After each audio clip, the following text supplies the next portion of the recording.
Hi and welcome to this vlog. This one's going to be about the Erewash Canal, so I'm going to do this in two parts because there's quite a lot to cover. It's only a canal of about 11 3/4 miles long with 14 locks, which are all wide locks, but we did quite a lot on here, so yeah, I looked at the footage and decided to split it in two. So this first part will be from Trent Lock, which is where the Erewash starts off the River Trent, up as far as Stanton or Stanton Gate. So yeah, at this very first point at Trent Lock is the major junction of the waterways really. Just off to the south you've got the River Soar, which goes down towards Leicester.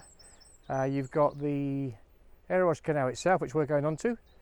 You've got the River Trent, which goes off down just beside the River Soar. Next to that you've got the man-made Cranfleet Cut, which is a navigable part of the River Trent going up round to the north east, and back the other way you've got a bit of the Trent before you get to the Trent and Mersey Canal. So it's quite a hub really, where there's lots of traffic in peak season. So yeah, it's a very popular area, lots of marinas. So anyway, we set off, we've come on to the Erewash here, and we're going through Trent Lock with the lovely pub up to our right hand side here. There's also another pub down by the riverfront, and we go through this lock, head on up through a stretch of about 1.5 miles, 2 miles, up towards the town of Long Eaton. So just a little bit of history about this canal. It was built to satisfy the demand from the collieries of both Nottinghamshire and Derbyshire for a way of extending and broadening their horizons regarding to sales of their products. It was designed, and the chief engineer was John Varley, and the canal itself actually opened in 1779, and it runs from Trent Lock right through Long Eaton, Ilkeston, and finishes off at the Great Northern Basin at Langley Mill. So Long Eaton is famous really for its lace making, and there's some beautiful lace making mills here. A lot of them have been preserved. They're massive, great 3, 4, 5-story buildings, and there's a few clips here of some of them. One of the most famous ones, which is right by the canal, is Harrington's Mill. This is 176 metres long, and it has 224 cast iron windows in it.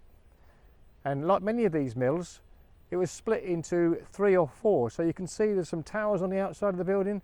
Well, these were individual staircases for each company. So these mills were built for consortiums of textile companies, and each had their own section of the building with their own staircase to get up through the floors, which they controlled. So yeah, that's typical of quite a few of the mills that are around this area, and it's well worth going to see these. I know I harp on a lot about industrial heritage, but I just love to see these old mills, and you can just imagine how there used to be sweatshops for industry years gone by, but now they're there, they're preserved, they're listed for all to see, and yeah, so we can all sort of appreciate how things were in time gone by.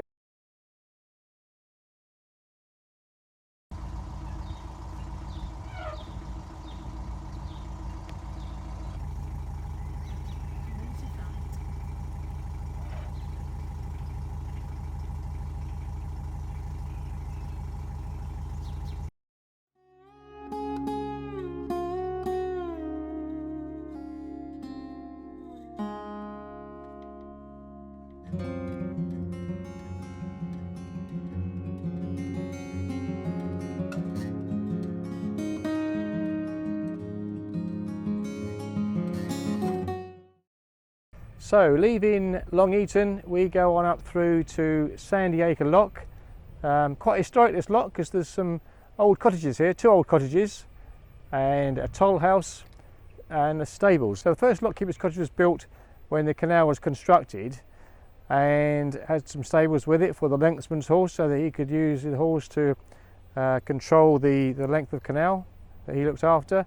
The second lock cottage was probably built along with the toll house when the Derby Canal was branched onto the Erewash Canal in 1796, and until then there would have been no need for a toll house here. But the thing is that this has all been lovely restored, and it's open most Sundays in the year. You can pop along, have a look, it's free. The volunteers are very enthusiastic and showed us round, and yeah, it's nice to see it preserved, and you sort of get a good idea of what it would have been like in years gone by. And here, just a little bit of footage here of the Derby Canal. So it branched off just here, and it goes underneath this bit of road. I'm just going over now, and you can just see the first lock chamber, which was dug out in recent years. So that's the first lock on the Derby Canal, going from this end. And in one of our previous videos, I think it's the beer and power stations video, we went past the other end of the Derby Canal, as it was.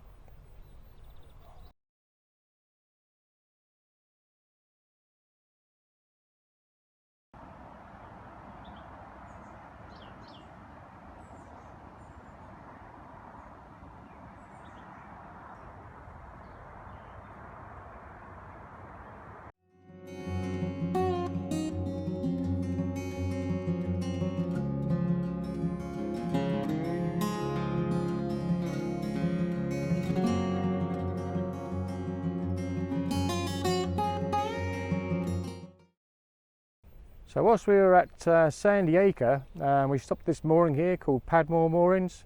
We did a walk up to quite a high point. I was up to a place called Sandyclouds. Lovely viewpoint here. There's a information board which shows you what you're seeing in the distance, and you can see it's a very far-reaching views, but ultimately the M1 is right in the foreground and it's quite noisy. But all the same, it's a nice place to look at, and you can see the Erewash Canal, and you can also see part of what's to come next, which is the Stanton Ironworks. So we leave Sandyacre moorings, go up past Springfield Mill, out into the countryside.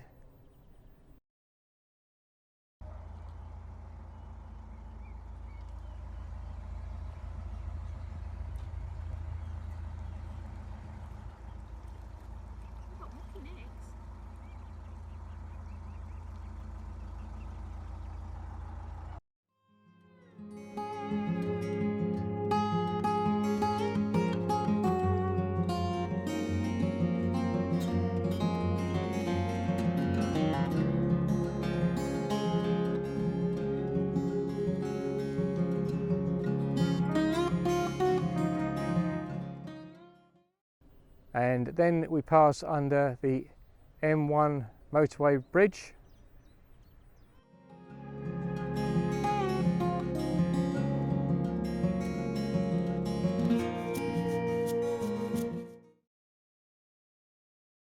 And now we are coming up to Stanton, and on our left hand side, right up through here, would have been the old ironworks.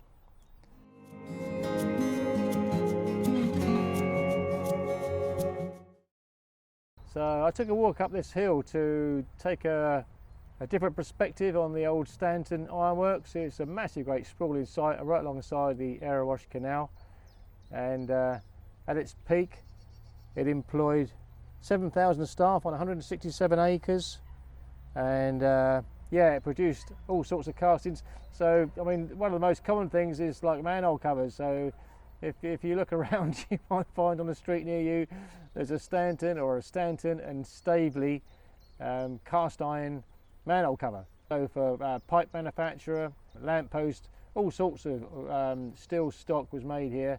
It was originally founded in 1846 by the Cromwell family. It's in the family for 80 years, and eventually it was taken over by the British Steel Corporation. At its height it employed 7,000 people, but the last castings were made here in 2007, and unfortunately, yeah, it's all closed now, but it is being redeveloped, and it was once the site of heavy industry. Now it's more cleaner industry, better for the environment. From our mooring here, it wasn't very far to the village of It's famous for being the chosen village for the Festival of Britain in 1951. So yeah, it was chosen because it was considered to be pretty central in the country, and it was considered also to be a typical rural English village. And the Festival Inn, the pub in the village, is testament to that. And also there's this monument which commemorates the event of it being the Festival of Britain village. So on this circular walk, headed back towards the boat, we had to pass through this field, and there was a big herd of cows, some big cows, and they were all sheltering from the sunshine underneath this M1 bridge, and our path was pretty much where they were, but they looked a bit intimidating, some of them, so we decided it's probably best if we avoided them. So we headed down to the muddy bit down by the river and gingerly made our way past them. And some of them looked a little bit, like I say, a little bit intimidating, particularly this white one. And I wouldn't like to have got in his way if he started to take a run for you. But anyway, we made it through no problem at all in the end. We were a little bit apprehensive, but we got there without any injury. So that's about it for this vlog. The next one, as I say, will be the part 2 of the Erewash Canal up as far as Langley Mill. But thanks very much for watching, and I'll see you again soon. Cheers, bye.